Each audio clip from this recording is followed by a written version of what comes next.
먼저요, 참 아름다운 생각인 것 같습니다. 더더군다나 포기 세대라고 하는 요즘에 결혼에 대해서 포기하지 않고 꿈을 키우되 하나님 안에서의 꿈을, 그리고 이제 그것을 실현하는 하나의 중요한 방편으로서 배우자를 놓고 기도하는 자세, 너무나 귀하다라는 생각이 들어요.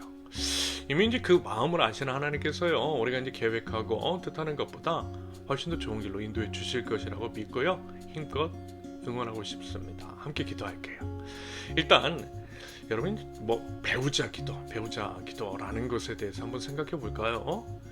아마도 이제 배우자 기도라고 하는 것은요, 보통 이제 배우자의 조건을 놓고 기도하는 것, 그것을 의미하는 것인 경우가 대부분일 것 같습니다.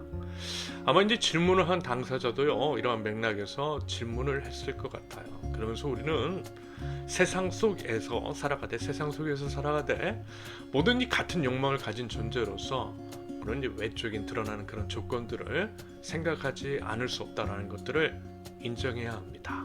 한마디로 이제 솔직해 보자라는 거예요. 사람 앞에서 무엇보다도 하나님 앞에서 말입니다. 그러면서 이제 저는 이러한 생각, 소위 이제 세상적인 조건을 따진다라고 하는 것들에 대해서 저는 이제 부정적으로만 보지는 않습니다. 왜냐하면요, 저도 이제 그 생각 들고요, 그와 같은 욕망이 있기 때문입니다. 욕망과 생각 자체를 부정하는 것, 여러분, 그것들은 좋지 않은 것 같습니다. 오히려 아닌 척하는 태도 있잖아요. 아닌 척하는 태도. 여러분, 그러한 태도가 우리를 위선과 외식의 길로 인도할 수 있다라고 봐요. 인간으로서의 욕망과 생각 자체가 아니라 그것을 어떠한 방향으로 펼쳐내고 구현해내느냐가 중요한 것이겠죠. 하나님 방향에서, 하나님 나라 방향에서 말입니다. 그것이 하나님 나라의 백성이라는 거예요. 아무튼 이제 보통 세상적이라고 하는 외적인 드러나는 그런 기준에 대해서도 한 번 정도 진지하게 생각해 보는 것, 생각을 통해서 그것들을 기도로 연결하는 것도 저는 중요하다라고 생각합니다. 왜냐하면 여러분, 그것들이 솔직히 결혼 생활에 있어서 중요한 부분을 차지하는 것들이 있거든요. 외적인 조건은요, 현실적인 것이고, 현실적인 것을 결코 무시해서도 간과해서도 안 되는 겁니다. 오히려 여러분, 무시하면요, 나중에 문제가 생기는 경우들이 너무나 많아요. 그래서 차라리 솔직하게 한번 고백하자라는 겁니다. 각자 수준에 맞춰서. 그러면서 이제 최대한 감당할 수 있을 만큼을 생각하되 조금은 보수적으로 고려해보는 것이 좋다라고 봅니다. 당연히 이것은요, 개인적인 의견일 뿐 절대적인 것은 아닙니다. 하지만 이제 보통 사랑이라는 것에 빠질 때 우리 처한 상황들 객관화해서 보기가 어려운 것은 사실입니다.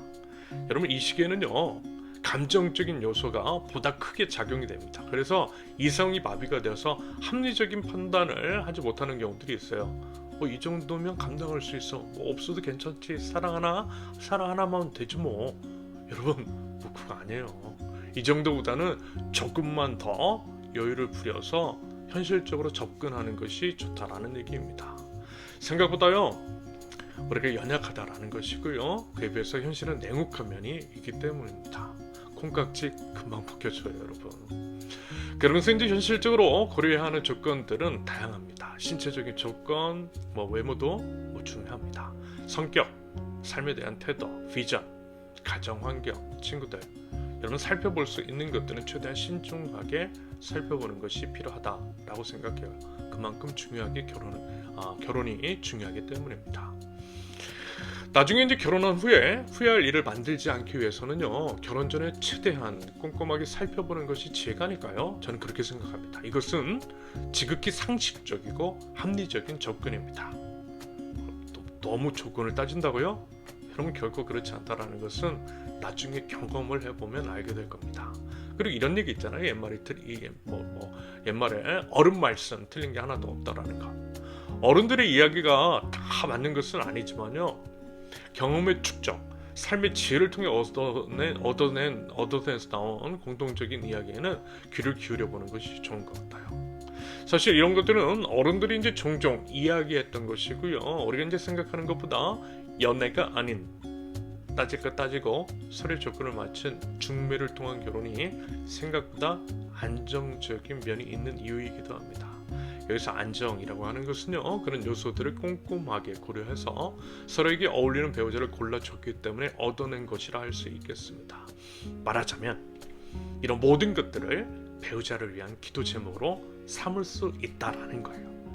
꼼꼼하고 세밀하고 종합적이고 복합적으로 살펴보면서 그런 것들을 놓고 기도해 보는 것도 괜찮다라는 겁니다. 실제로요, 자세하게 이제 그렇게 이제 기도를 해서 그 기도대로 응답받았다라고 하는 사람도 제가 들어봤어요.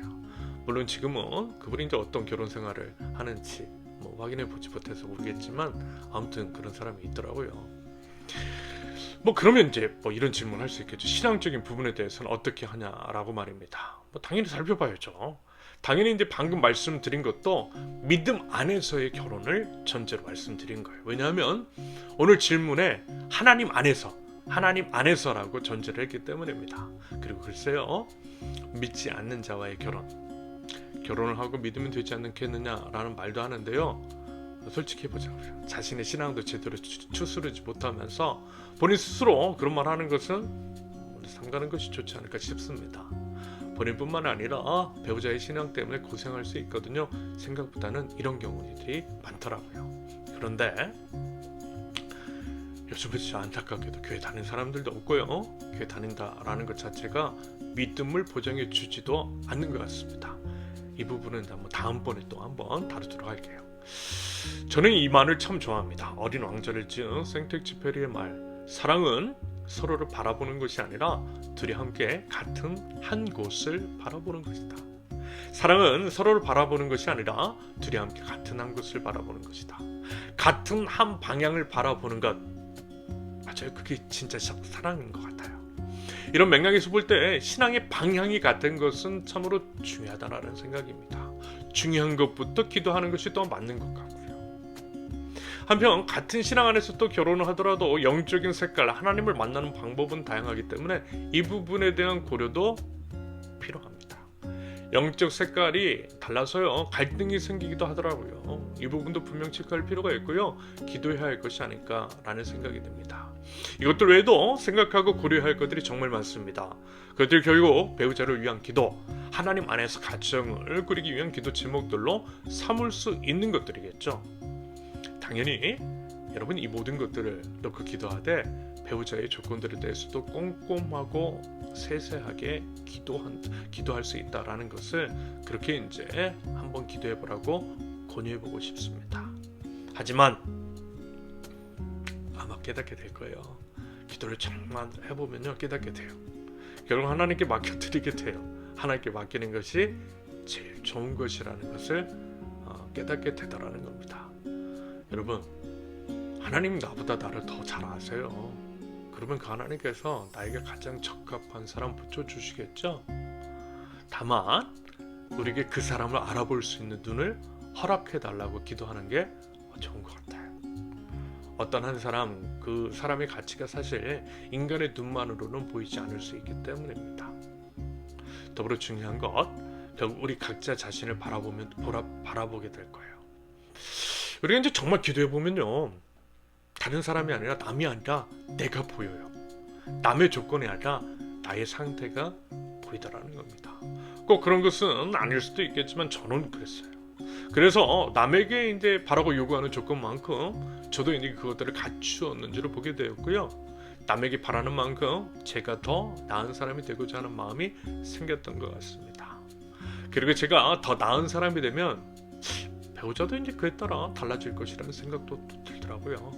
결국 하나님께서 원하시는 것은 나 자신의 변화다라는 것. 여러분, 내가 변하면요, 배우자도 변해요. 이것이 중요한 신앙의 원리입니다. 하나님은 1차적으로 나에게 관심을 갖고 계시다라는 것. 그래서 저는요, 이렇게 말씀을 드리고 싶습니다. 이 또한 신앙의 원리 방향성과 다르지 않다라는 것. 하나님을 먼저 구하고 하나님 안에서 내가 먼저 변화되면 될 것 같아요. 그것을 위해서 기도하는 것이 가장 먼저입니다. 내가 좋은 사람이 되는 것, 내가 좋은 사람이 되도록 해달라는 것, 그러기 위해서 내가 하나님 앞에서 바른 신앙인이 되도록 해달라는 것, 그것을 위한 삶의 변화를 위한 몸부림. 아무튼 이제 방금 나눈 것들을 살펴보시고요. 기도할 때 참고하시면 될 것 같습니다. 참, 한 가지만 더. 배우자를 고르실 때 여러분 신앙하고 성격 있잖아요. 둘 중에서 뭐 어떤 걸 골라야 한다면 여러분 성격 보세요. 성격. 여러분 생각해 보세요. 사실 제대로 된 신앙이라면 여러분 성격 안 좋을 리 없지 않을까요? 신앙은 좋은데 성격 안 좋다? 저는 말 안 되는 것 같아요. 성격 보세요. 게다가 신앙은 우리가 판단할 수 있는 영역이 아닙니다. 저는 그렇게 생각합니다. 신앙보다 성격 좋은 사람 추천합니다.